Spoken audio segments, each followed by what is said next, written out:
Yan, what's up po mga kasoyo. Ito tayong nabisita dito sa Bakang Pamiwasan na to ng fiber. Gumagawa na daw po sila ng bodega. Silipin po natin kung paano ginawa. Ito po ay 8 pitak daw po, 8 divider kumbaga. Kaya tayo update itong bangka na to.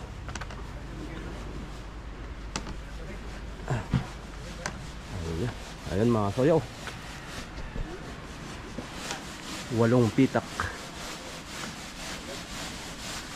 So bali dito mga soyo ay 1, 2, 3, 4, 5 pitak na. Tapos dito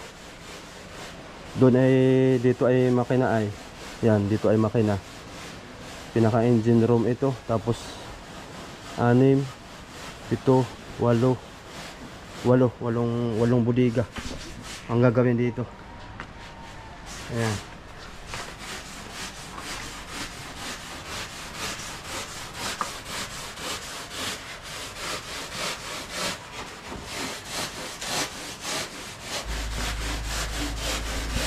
Urethane foam, ayan. Mga soyo, ito tatapal na itong kon doon sa unahan. Meron na rin. Ito'y ko na lang mga kasoyo, hahaplasan na lang ito. Hahaplasan na lang ng fiber para maikuan ay diretso. Natabunan pa yan.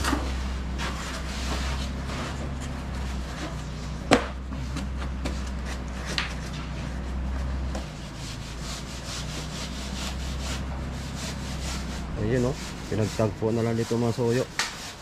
Balot na balot na ito. Tumalikabok nga lang, medyo makal sa ilong.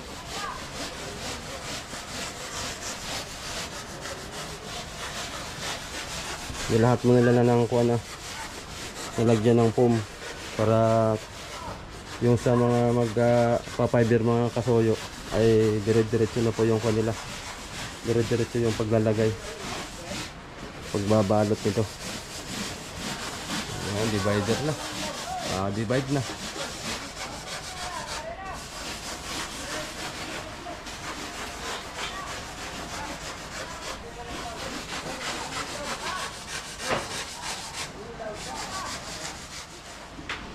Ang makina pala nito ay single engine lang po.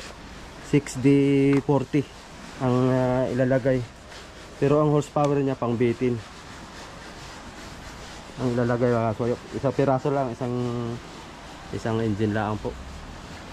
Ayan o, lapit-lapit na ito. Pag inatakpan na yung bodega, yung 5 piraso, tapos dito 3. Pag na-sarado na yan, ayan, dito na yan sila. Sa ibabaw naman maggagawa. Lapit-lapit na yan.